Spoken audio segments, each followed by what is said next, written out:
Hi, Dr. Hamilton. You're on mute. Boy, I thank you for my guest. What would I do without my guest? Let's try this again. Boy, oh boy, welcome back for another week of the Palms Up Show. It's your girl, Dr. Rhonda Hamilton, and we have a great show in store for you this evening.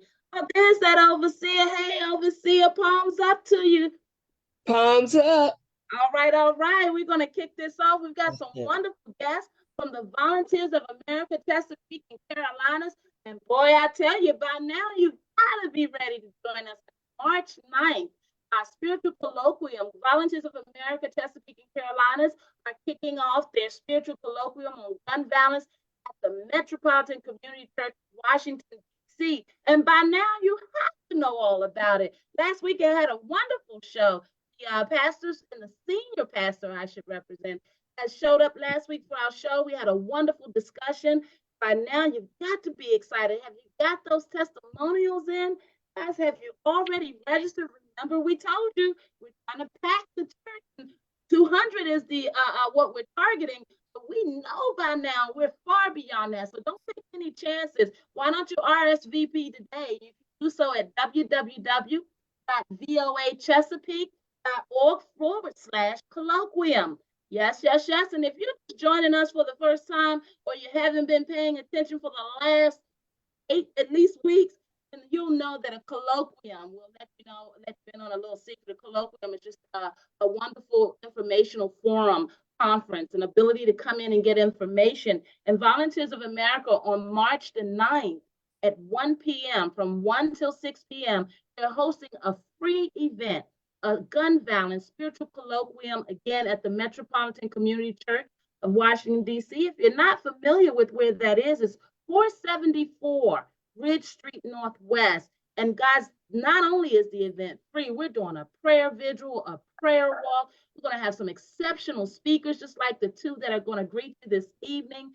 And we want you to know that Volunteers of America would like to be able to foster unity and awareness in the community as it relates to finding nonviolent solutions out there. What does conflict resolution look like, especially here in the nation's capital, where we are constantly having conversations, as we should, about this ongoing crime. And as promised, last week we gave you some crime statistics, and we've been keeping up with them to keep you abreast of why it's so important, not only to have forums of an informational and a solutions-based understanding around gun violence, but around all of the issues that are plaguing our many members in the underserved communities. Guys, it's February 13th, and I want you to know that the homicide rate today is 16.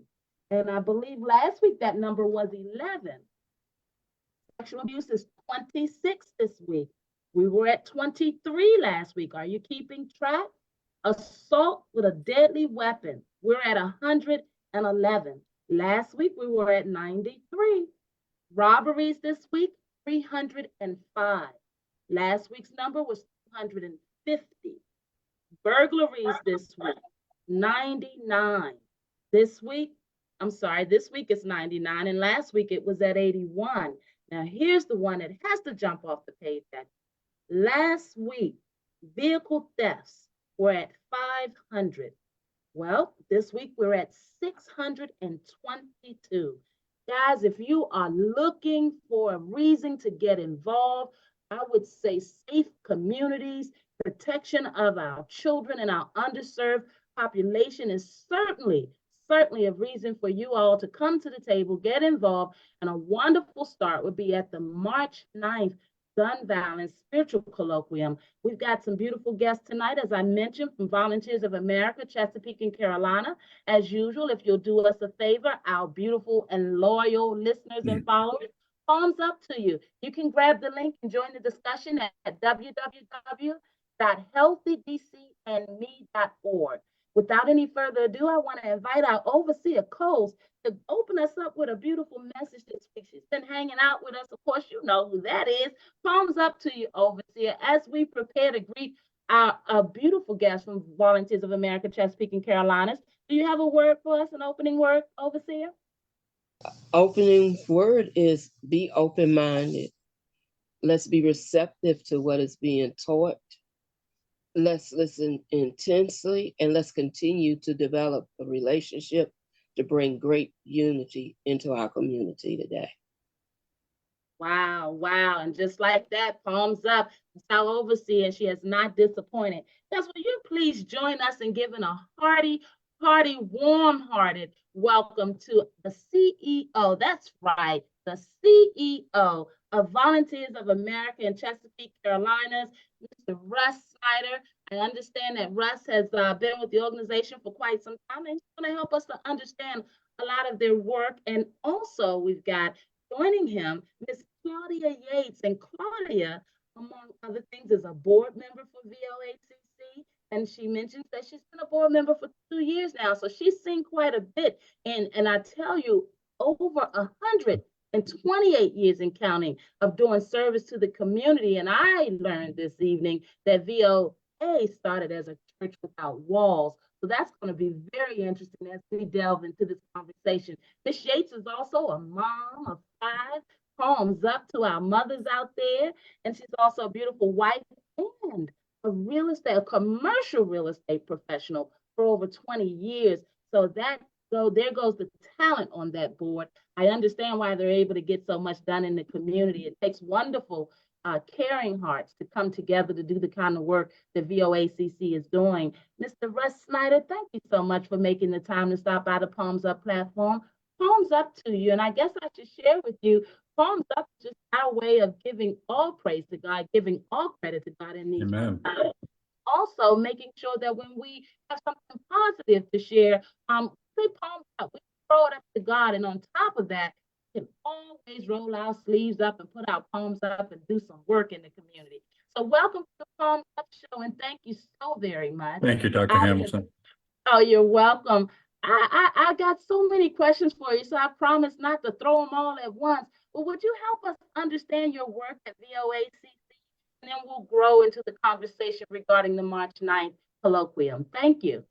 Sure. And I know Claudia can probably answer from her perspective. Her mom worked for Volunteers of America back in the 2000 timeframe and for 15 years and worked in one of our behavioral health clinics in Washington, D.C. But I'm Russ Snyder. I've been with the organization going on 16 years now. And Volunteers America is a very unique organization. It was formed by social reformers Maud and Ballington Booth in 1896. And here we are in our 128th year. On March 8th will be the start of our 128th year. So we meet people where they are. We're in the love business, and we make sure that we support men, women, and children who are struggling in their daily lives. It could be some form of drug use. It could be some alcoholism. It could be any type of behavioral health or mental illness.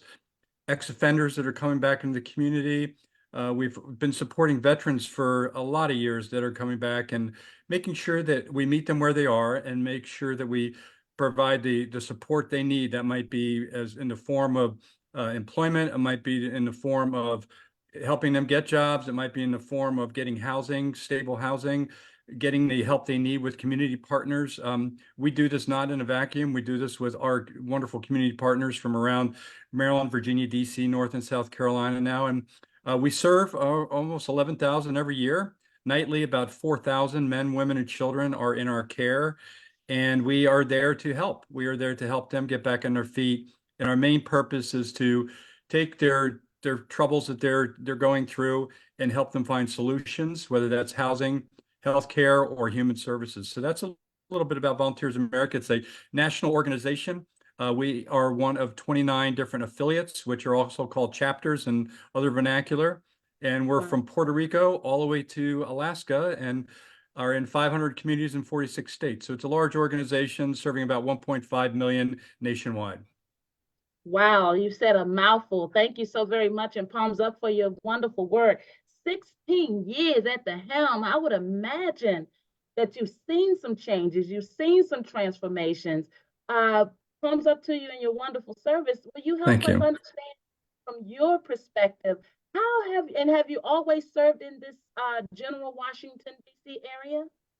I have, actually. I was prior to this in the corporate world, and God brought me along, and palms up. I give him the praise and the glory for everything, and said in 2009, you're going to do something else, my son. And here I am now in my 16th year. And it's really about the concern for the community and being part of the solution for the community as a nonprofit. I never was involved in a nonprofit before that from a human service perspective. Had no idea what I'm doing. I still say it to people, I don't know what I'm doing, but God gives me all the it gives me all the right places to go and the right people in the organization. And we're making a big difference. We're making an impact, and we have wonderful board members that support our mission and are out there like Claudia. And it's really about serving people in the love business is what it's about. It's serving from the heart. And that's why I got in this years ago. And I continue. It's not like work to me every day. It's what I get up and do every day. It's like, it's very natural to me. That's awesome. I tell you, you can tell a lot about an organization by looking at the head, and understanding that the head gets it. And we certainly are in an area and in a time where we need more love. We need more compassion at the helm and at the decision making. Wow, 16 years and still you make time to come out on 7 p.m. to do an evening virtual reality platform. This gun violence colloquium. Shout out to Chaplain Jules Christian, who is just a Amen. phenomenal planner. So aside from her wrangling you to do this, why is it that you thought it was necessary that you, Mr. CEO, took time out on an evening such as this, on a Tuesday evening, to promote the March 9th gun violence colloquium? Well, I can tell you, Dr. Hamilton, and I know the rest of those that are on the Zoom feed right now, it's really about making change. It's the ethical obligation as clergy, as a faith community, to make sure that we have a voice. That voice is to influence and to change legislation to help control gun violence as we go forward. And we've all have probably experienced some sort of gun violence in our lifetimes in one form or fashion. And it's really about doing that and being here and being able to talk about and promoting what we're trying to do and our job is to coordinate the community. Our job is to make sure that we keep the conversation alive and that voice becomes stronger and stronger by unifying more forces around in the faith-based community. Absolutely, absolutely. And I hear you talk about the ethical responsibility. I like those two words together, ethical responsibility. I would imagine, coming from a spiritual or religious standpoint, gun violence is a tough topic to have to tackle. I mean, we understand the human casualties and why it's necessary to speak on it. But I would imagine that in your church, just as you have some members that have been impacted by gun violence, you have some members that like carrying their guns and their Second Amendment rights. And so how do you find a balance when you bring something as important as gun violence awareness and prevention and proper legislation forward? Yeah, it's really around making change and having some common sense legislation and rules around having guns. I mean, as faith leaders, having to officiate a funeral, and I will never forget a good friend of mine's son committed suicide. He was a West Pointer, and after 3 years, he took his own life with a gun. And I'll never forget the funeral where the pastor officiating said, "I don't know what to say.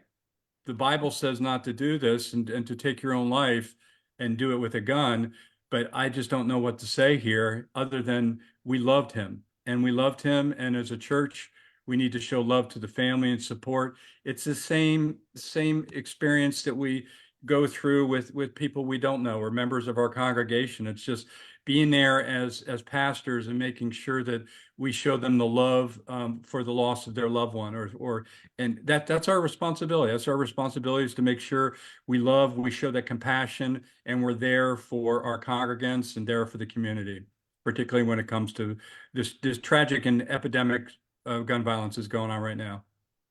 Absolutely. And it is very tragic and definitely an epidemic. I imagine in 16 years, you've had some proud moments, although you guys are so busy, there are probably a lot. But what comes to mind when you think about the growth of the agency and where you are present day? Are there any moments that stand out for you? Yeah, I mean, there's several of them. I mean, I'm not on the front line every day, and the people that do the great work are the ones that should get the applause and the accolades because they're working hard. They're directly supporting the individuals and families there.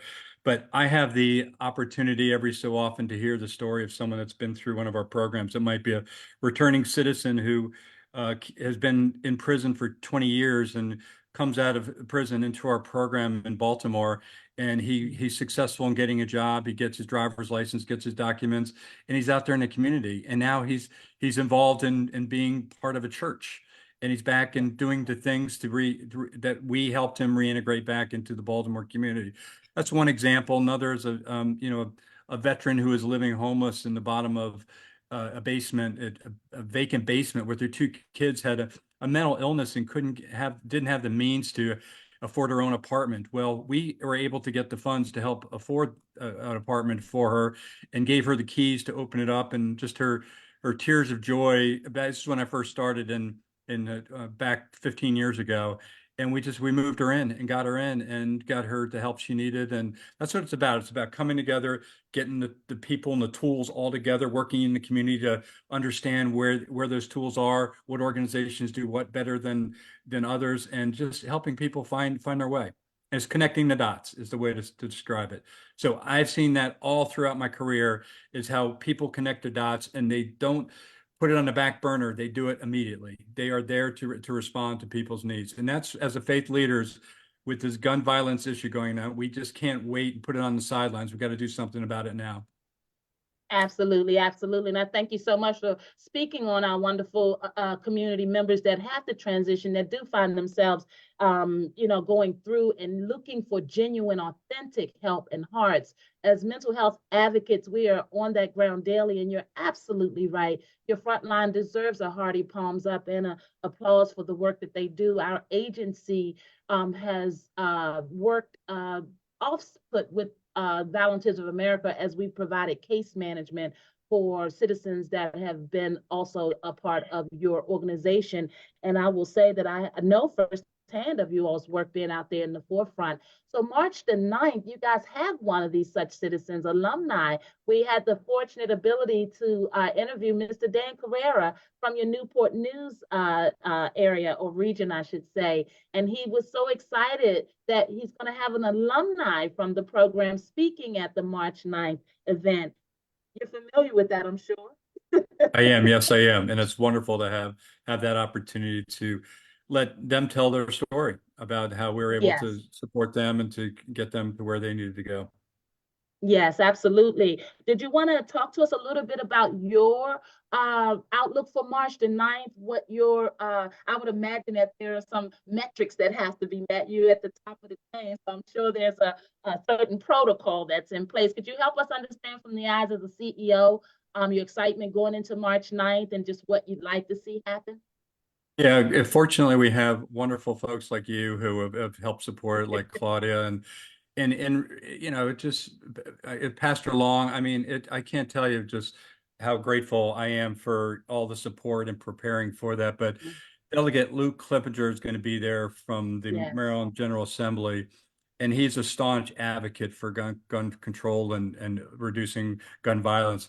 My hope and my desire is that the faith leaders, that this gets the platform it deserves, and that the voice of reason and the voice of logical and important and imminent legislation gets out there, and that voice is heard by everyone that is able to see it. So basically saying it straightforward, I want the voice of this important legislative activity in the Maryland Assembly on gun violence and gun control to be heard as far and deep as we can get in the religious and faith community.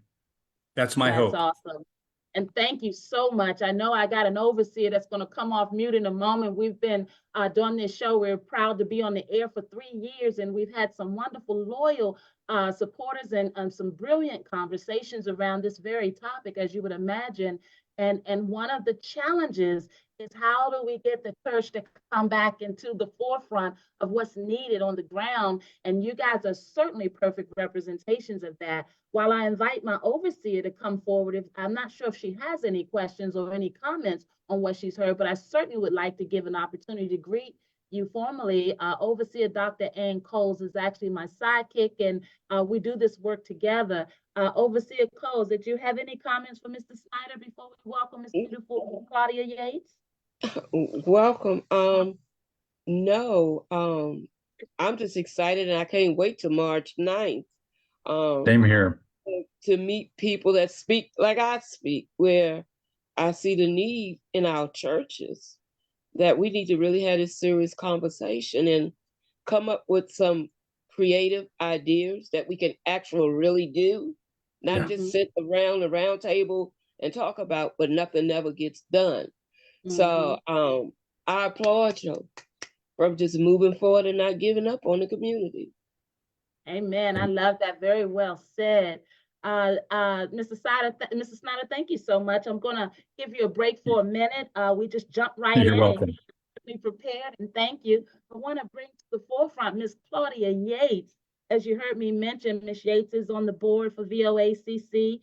She's also got some commercial real estate experience. She's a mom and a wife, and she's also told me that she's most proud of being the chair of the ministry there. So without any further ado, Miss Claudia Yates, palms up to you and welcome to the platform. Thank you so much for having me. Oh, you're welcome. You're welcome. I imagine you heard all of what Russ was speaking on, and I guess you guys spent quite some time getting things ready and prepared. Would you talk to us from a board member's perspective as it relates to preparing for such an event as March 9th Gun Violence Colloquium?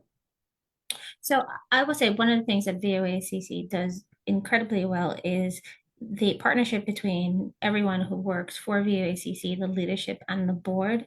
Everybody is all hands on deck to make sure that the colloquium and the mission of the colloquium is seen through. So everything from sharing it with our internal networks, making sure we have sponsorship for the event, inviting as many people as we can, making sure that, local government and decision makers, people who can really move the needle are part of the event, and making sure that we, as the board and those parts of the organization, are out there to volunteer, because we're not just trying to spread the message and find solutions for gun violence, but we're also going to have a lot of people there who experience gun violence, who are going to be in need of our mental and emotional support. So it's great to have trained professionals in the room to support those people and to show the love of Christ and compassion to help them navigate their pain and their own personal grief. So I think that's one of the additional benefits that we're going to have at this event. Yes, you're absolutely right. I couldn't agree with you more. And I would imagine you mentioned something as a board member. How important is it to have sponsors for such a necessary event as this?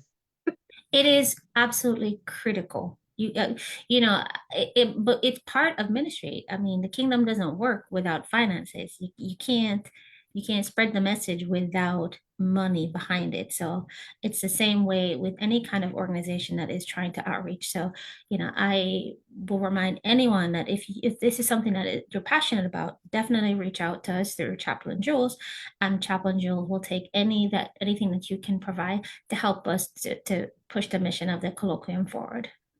I'm glad you gave me a segue. Guys, palms up to you out there. We're talking to Claudia Yates from the Volunteers of America, Chesapeake and Carolinas, and she's joined by the CEO. Imagine that on a Tuesday night. The CEO, Mr. Russ Snyder, who's also very excited and proud to represent such a beautiful organization for 16 years. That's saying a lot about the work that they do. 128 years this year they're celebrating and still going. You heard Ms. Claudia Yates, who is a board member, speak about the importance and the significance of having sponsorships. Guys, I want you guys, if you're listening, if you're still wondering what your organization can do to attach your brand to such a wonderful cause, please give Chaplain Jules Christian a call. I know she's going to pick that phone up. Her phone number is 336-419-7579. Chaplain Jules has been spearheading a wonderful planning committee, of which I'm fortunate to sit on, palms up, and she's made sure that each week you guys have been able to hear from these dedicated professionals who Ms. Yates has described as just basically being folks who have a heart, folks who care about the community, who care about the outcomes. And it's so important. Ms. Yates, in the last 2 years that you've been serving as board members, are there any moments that stand out for you? Because you guys do a lot of work. And I know that you've done a few colloquiums. So are there any moments that stand out for you in the last 2 years? I think one of the most impactful moments I've experienced so far is I visited one of the medical respite facilities, Mhm. and I've met several people there, but one of the stories that stood out, that was so profound for me, was I talked to a gentleman who was homeless. He had a substance abuse problem. He was homeless for almost 40 years, and couldn't receive any benefits, had no support, and VOACC not only helped him through his, medical issues and find the right supports for him, but he not only was physically healed, but and healed from his substance abuse, but emotionally healed, because at the end of it, he was able to reconnect with his children that he hadn't seen in so many years, meet his grandchild for the first time, and now has basically gone from being invisible to now being a member of society. And he says, I talk to my son every day, I talk to my daughter every day, I talk to my grandson, and that would not have been possible without VOACC. And I was able to see how he engaged with the other people who were being supported by the facility, but the people who ran the facility treated him and the others like family. It wasn't a show, they weren't performing, genuinely cared about them to the heart, and had a strategy in place for next steps. It wasn't a halfway house where we take care of your medical and as soon as you're good to go, we kick you out the door, but had a strategy in place for the next steps to help him maintain, his restored identity. That's awesome. We often say, we're in and out of all kinds of communities and households, as you would imagine. And one of the things that I think that it's important to point out is that the reason why we have to have authentic folks at the helm and helping folks is because there's a dignity in suffering that should not be lost. And all too often, we find that when you don't have the right combination of folks at the table to provide the help, the dignity oftentimes is lost. And I often say that you shouldn't have to be trading dignity for resources. And so what I hear you guys saying, you're actually representing that they go hand in hand, and it is about helping our lost souls find their way and to be integrated and accepted and to feel heard and to feel acknowledged. And so I thank you. Thumbs up to you, because I know, as I was sharing with you, you're a member of the think tank, and nothing moves if the think tank is not right. And so talk to us a little bit about being the chair of ministry there. I know you have Minister Mad is on the planning committee, who is awesome. Can you talk to us a little bit about that responsibility that you guys must carry daily as ministers doing this work? Well, I think what we have here at VOACC is very, very unique. Um, because if you translate what we do as part of the ministry committee from the way that the board meetings are approached and the board membership and partnership with the leadership is approached, it's constantly, a mastermind. So always looking for more efficient ways to do things, better ways to leverage and to show the communities that we serve how we can support them better efficiency, always thinking of the best way that we can not just share our messaging, but to serve and to continue to serve at the highest level. And I think that's translated to the ministry committee and that I chair, because Chaplain Jules has done a phenomenal job of, especially with the planning committee, of bringing in the best of the best from all the organizations that not just that we are in current partnership with, but organizations and ministries that she has done the due diligence to make sure that they're authentic and they're sincere in their approach. So it's not a FaceTime opportunity for people, but these are people who are committed to what we do, and sincerely through their own their own engagement in the market, people know that these people mean what they say, and they're trusted partners, trusted resources. So that is one of the things I think we wouldn't be as powerful in our approach to this colloquium if we didn't have people that had great reputations, and had experience that could help us pull this together. So I think, hats off to everybody who's part of the planning committee, but ultimately to Chaplain Jules and Ross, because they do a phenomenal job every year with the colloquium and are always thinking of the next, what needs our attention this year. And there's no check the box approach, because this is a on-time conversation that needed to be had. And I think so many times we try to approach things when it's too far gone. Yes, yes, yes. That is very well said. And palms up to you. I appreciate the way that you explained that. One of the things that Russ also mentioned was one of the words that he mentioned was the epidemic of gun violence. And as we look at the DC or the DMV area, we have such a, I don't know if it's unique, but our youth population, right? We have such, we're living in a time now when we look at the options for our youth out there, while we simultaneously try to provide or help with stable foundations for the parental figures or the adult figures in their lives.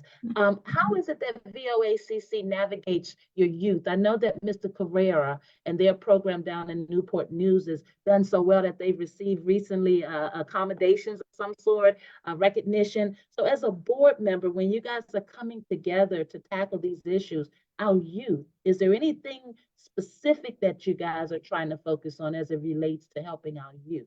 I think everything that we do translates to the youth population, but I think our approach is very unique, because I think the underlying issue with this generation is ultimately hopelessness.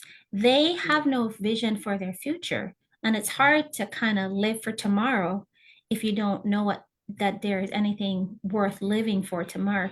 So every day for them is their last day, which is why they're so reckless with their lives.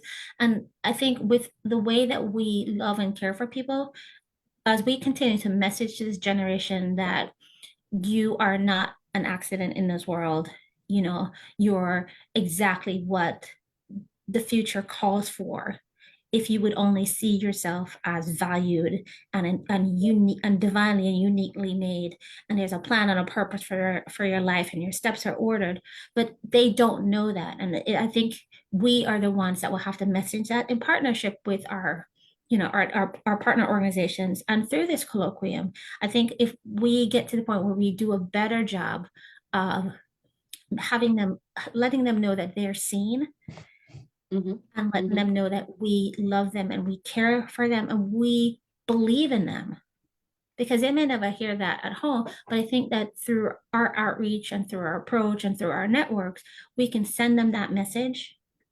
And I really think that this generation, as bad as it looks now, is probably the best and the best of the best that humanity has to offer, because the jobs that they will do, the things that they create, are not even thought of yet. And they're the only ones that can compute and understand and create on that level. So I just think that we can't let them be lost, because they're the cure for cancer. They're the cure for every, every ail that society has. And so I think VOAC is uniquely positioned to bring the right groups together, to bring our approach and basically teach it to other people, and then send this messaging to the youth that desperately need a word of hope.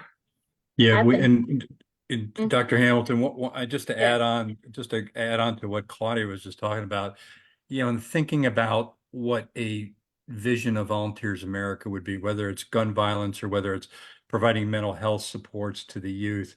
We want to be known as a church without walls that's open to all. We want the world to know that Volunteers America is here for them, whatever state they're in, whatever they want. And as Claudia said, it's really around the youth. Is giving them the hope of and value that they deserve, and it's just that they can get that. We're a church without walls. We got open arms and open doors all the time, and come see us, because we can do whatever you need. I love that. I love that. And kudos and shout out and palms up, all wrapped up together to you guys, because this is the conversation that we are fighting. As you heard Overseer mention, is that she's not a meetings person. If we have one more meeting without the proper outcomes and impact, I think she'll just blow her wig, I think she trusts me to say that, palms up. truth of the matter is you guys are talking some real stuff, and so I opened it up so that we can go into a conversation about the March 9th event. But first and foremost, what I want to do is remind our viewers that, guys, if you are interested in understanding more about what we're speaking about this evening, we're speaking about and speaking with Volunteers of America, Chesapeake and Carolinas representatives, Mr. Russ Snyder, who's the CEO of 16 years, and Ms. Claudia Yates, board member for 2 years, and also chair of the ministry there. What we understand is that on March 9th, the Metropolitan Community Church of Washington, D.C., VOAC is going to host a spiritual colloquium on gun violence. And there are so many moving parts to it. We're going to get into it in just a moment, but you can go to www.voachesapeake.org/colloquium. You're going to want to register. It's going to be standing room only. We've been doing this promotions for over the past 2 months now, and I promise you that the response has been very positive. There are so many families out there that are impacted by gun violence, and my overseer is always mentioning to us that gun violence is not always about the actual metal gun. We have a gun here that we use a lot irresponsibly, and we don't obviously always think things through before we act. And so Overseer Coles is always mentioning that gun that is not metal, that many of us don't have control over. Overseer, did you want to comment? I'd love for you to unmute as we go into open conversation. You put guns down and life your hands up movement is all about reminding people about the proper usage of their communication. You want to elaborate? Yes, my definition of a gun, and I challenge everybody, is we all carry them, not just our mouth, but our mental health, what we think of ourselves, what we think about others. When there's no hope, there's numbness, giving them the freedom to really just communicate with how they are. And one fragment that we use that has become very popular is that we do it through music. Love picking up those that rap, and we challenge them to say the same message, but how can you use different words, and just bringing the reality to some that see stuff on TV that we have the capability of doing it too, and let them create their own videos and post it on YouTube and TikTok, and that seems to be very effective. And then the most important thing, as a pastor, we can go into the homes and deal with the family as a unit, and them not feeling threatened that the government gonna come and separate the families. That's such a great point. That's such a great point. Guys, it's your girl, and Palms Up. We appreciate you sharing the link, and we appreciate you tuning in tonight. Guys, I want to talk a little bit more about this March 9th event. One of the things that I'm always concerned about is the message, and if we have the impact that we intend for it to have.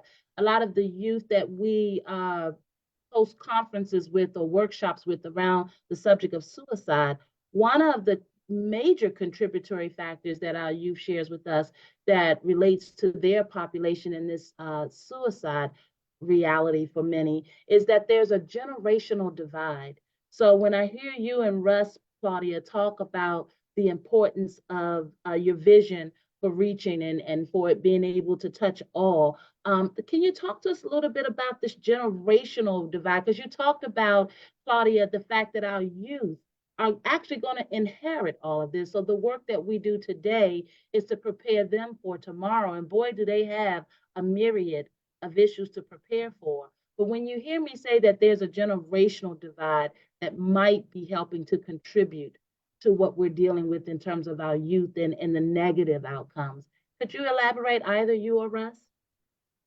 I think I'll probably approach it from the way I approach, my own little microcosm.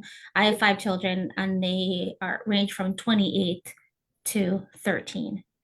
And just in my own household, the generational distinction between my oldest child and my youngest child is very, very different, especially since we live in a post-COVID world. I think we don't talk enough to them. We talk at them. Yep. And we're not open enough. Like we don't do a good job of talking about our failures. All they see are our successes. And we are a very successful generation. We are Yes. overeducated. We are over accomplished. And I Yes. think that we present in a very, very daunting way to this generation. And I think a lot of them give up before they start because like whoever wants to try to measure up and then fail at that, when I Right. don't think it will be us, I think they will be creative and they will be artistic and they will Absolutely. find their way, but they will find their way to what they're divinely designed to be. Mhm. And we have to do a better job of letting them be destined who they're to be who they're supposed to be, and better job of talking about our own failures. We present like we are too perfect. Mhm. And so talk to Yeah. us. We don't do a good job of listening because we always want to tell them how to fix it, and we don't need to fix them. They just need us to listen. So I think our approach to the colloquium has to be let them talk, give them space, the same way we approach anyone with mental health. Let them talk, let them release, let them get it off of their minds, and not necessarily try to fix them, because when they're ready for us to create a strategy for them, at that point they will trust us. But create space so they can talk and they can start to trust us and then believe that we're sincere, because this generation is very clear on sincerity. If you are fake and phony, they will call you Hey, immediately and they check. won't mess. They don't want to be bothered with you. That's the truth. Thumbs up to that. Not about it, they will sniff it out very quickly and they'll be gone. So I think us being sincere, authentic, and transparent, like we are not perfect. If they would know some of the things that we have done in our lives, I really Absolutely. that they would talk to us and it could really change things. But right now we're showing our best selves. But we forgot how long it took us to get to this point where we're like Yeah. squeaky clean. This stuff is still in the closet. Yes, I tell you, that is a palms up message. That is definitely a palms up message. How quick we get from whence we came, palms up. I'm so appreciative to have you guys here to say this because, we talk about it often, but oftentimes, it's hard to go to a vulnerable place, when you're talking to children because you seem to think you know best, right? And what we've got to figure out is how to let go more and to encourage and to mold them better. And so I appreciate that message. And coming from a mom of 5, I'd say you've had some practice and 28 years old. I don't believe it. I don't believe it. You Yeah, I must know. have That's the truth. you must have adopted. One down, 4 to go. Thumbs up. Thank you for that. Let's talk a little bit more about this March 9th because this hour winds down so quick. And I'm so thankful that you guys have taken the time. We enjoy you this evening.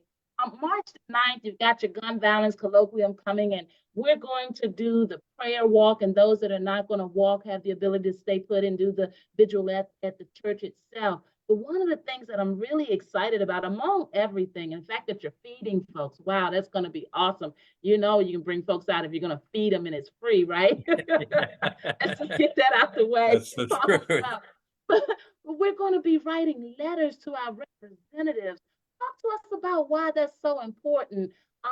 Just because we don't always prepare our citizens to understand how their voices and how their actions can, permeate to better responses. But writing letters to the representatives, what comes to mind when we talk about that?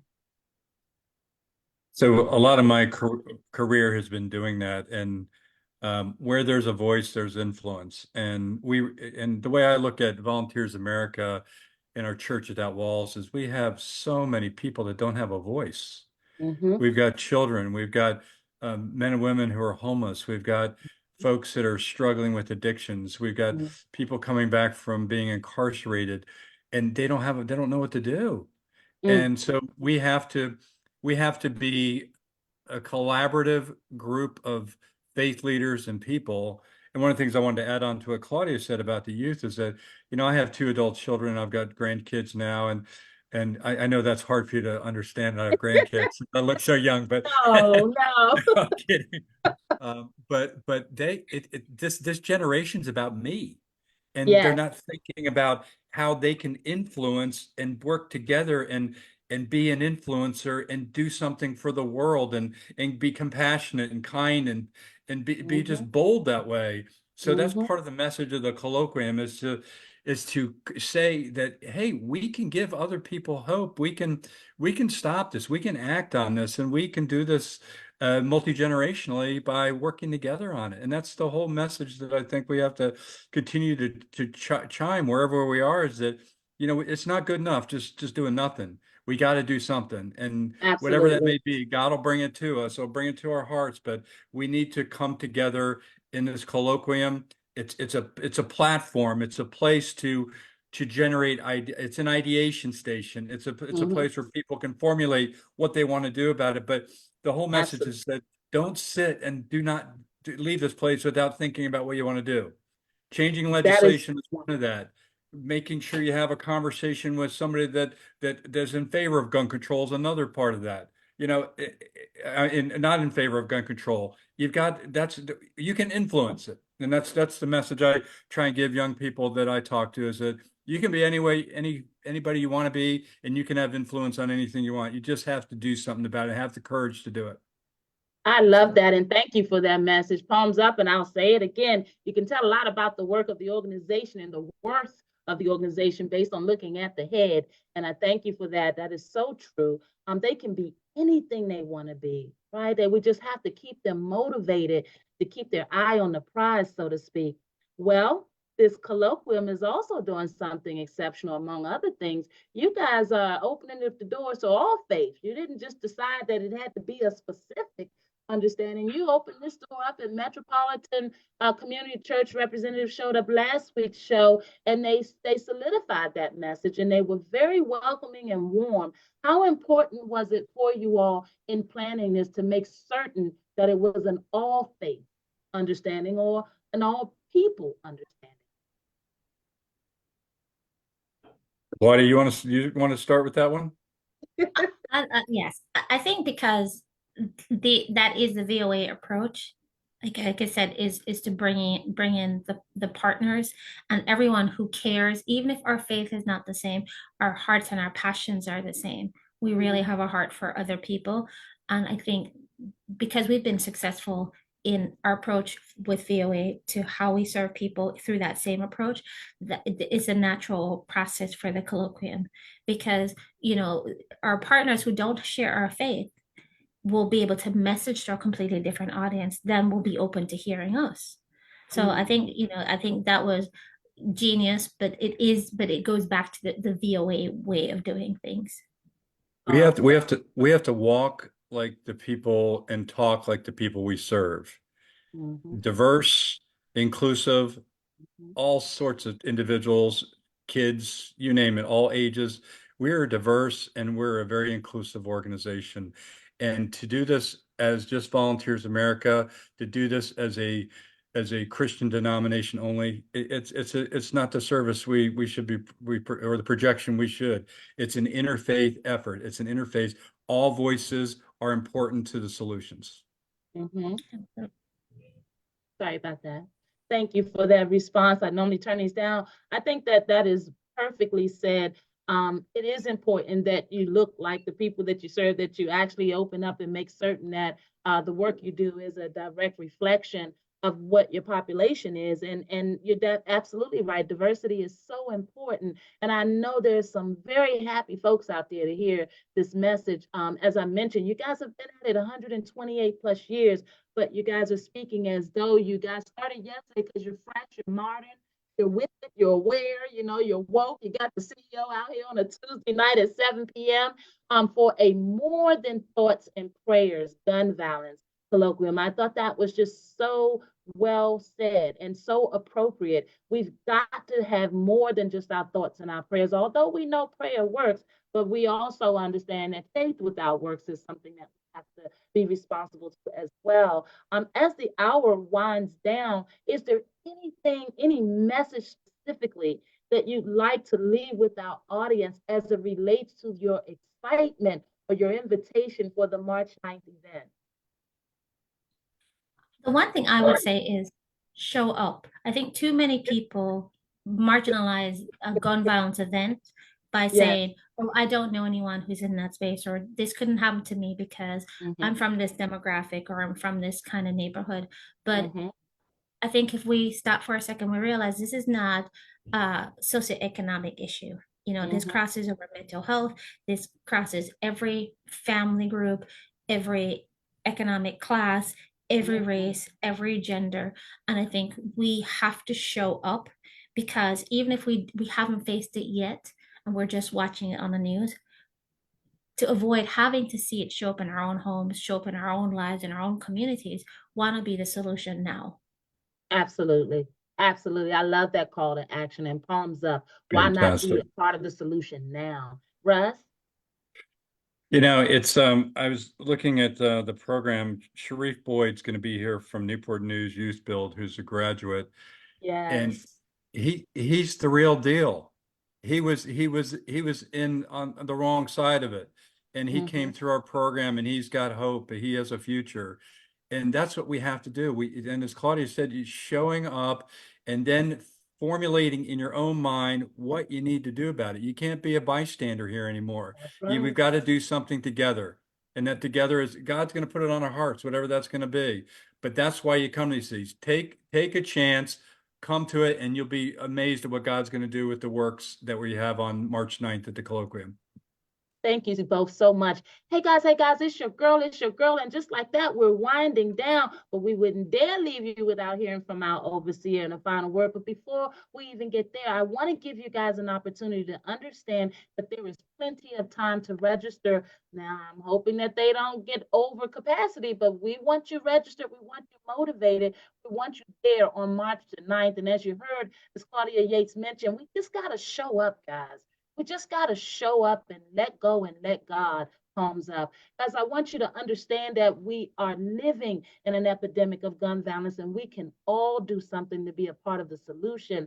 I'm excited for the March 9th colloquium because we don't do enough talking of prevention. I am very concerned that we're always reacting when it comes to these awful events. But what would it look like? What would your community look like if we were operating from a preventative understanding and not losing so many to the crime statistics that you heard me mention at the top of the hour? Thumbs up, we can all do something, but I got one fundamental question for you. Are you willing? Will you show up out there? It's as simple as going to www.voachesapeake.org/colloquium. Register now. And when you finish, share the link with someone. Let them know how motivated and excited you are to be a part of the solution. Guys, we know what the conversations look like and what the scene looks like after the guns go off. But what would it look like if we got there before? How can we show up for our young people? How can we show up for our young adults? How can we help transform our communities? We can simply just show up. Palms up. Guys, if you are wondering how your church organization, your nonprofit, your small business, or even you yourself who's been impacted by gun violence or know someone who has, if you're wondering how you might be able to be a part of this event on a larger scale, you can call Chaplain Jules Christian at 336-419-7579. She is excited to receive your call. Guys, if we all come together, we can truly do some great stuff. And as you heard us mention, it's a free event. It's got free food. We got to point that out. We've got some wonderful literature and workshops that you're going to be able to take part in. You're going to be able to hear from speakers, and you're going to be able to participate in prayer vigils or the prayer walk, as well as drafting or being a part of drafting correspondence to our lawmakers, because no one is left out of the responsibility of helping to save lives. And as you heard Ms. Yates say, and Mr. Russ Snyder touched on as well, you guys, our youth, our young people are going to inherit this. And so we have a grave responsibility to do this and to get better at it. Guys, Volunteers of America, Chesapeake and Carolinas has been doing this beautiful work for the better part of 128 plus years. On March the 9th, in the nation's capital, I was going to say in the Washington, D.C., in the nation's capital, they are going to host their spiritual colloquium on gun violence. It's going to be from 1 to 6 p.m. And again, the Metropolitan Community Church of Washington, D.C. is located at 474 Ridge Street Northwest in D.C. Guys, don't wait. Volunteers of America, Chesapeake and Carolinas want you to understand that they're interested in strengthening community with dialogue, prayer, and meaningful responses. They want to foster unity and awareness for non-violent solutions. Wow. They are seeking to offer encouragement and tools to support victims of gun violence. We all know about it, but what are we going to do about it? Guys, it's your girl. Another week of the Palms Up, talking to some beautiful, dedicated, committed souls. Where are you? Will you show up on March the 9th? Overseer Cole, do you have a closing message before we wrap up? Yeah, my closing message is I want you to come out on March 9th and be open-minded. And when you leave, this is what you should be able to accomplish. I took the word gun. G stands for greatness. U stands for understanding. And N stands for newness. Awesome. And that's what should be accomplished. I like that. Palms up to you, Overseer. That's a new way for us to look at that word G-U-N. Greatness, understanding, and newness. Awesome. Hello, Volunteers of America, Chesapeake and Carolinas, you beautiful, beautiful souls. Thank you so much for stopping by the Palms Up platform. I almost wish we had another hour because I think we could go on and on. I thank you for your beautiful hearts. I thank you for your commitment. I thank you for being a pillar in the community at a time when you're needed. And we're looking forward to coming out to support the colloquium more than thoughts and prayers. Awesome. Awesome. Hats off to you guys and palms up. Guys, it's your girl. And just like that, we're wrapping up another week, but you guys can join us at the March 9th Gun Violence Spiritual Colloquium. And as you heard, it's open to all faiths, all faiths. Our youth and our underserved communities, they need us. They need us to show up. They need us to do more than just run our mouth. We've got to show up. Guys, March 9th at the Metropolitan Community Church of Washington, we want folks spilling out of that church, coming to understand how we can do this better. And absolutely, it impacts and affects all walks of life. So we thank you out there for a wonderful, successful event. We are claiming it in the name of Jesus Christ. And I thank you all for tuning in. And we look forward to seeing you another week. Until we do, we ask that you love each other and love one another and stay safe out there. We got to get to prevention. Palms up, more than thoughts and prayers. We'll see you next week. Thanks, Volunteers of America, Chesapeake and Carolinas. You rock. Palms up, guys. See you next week.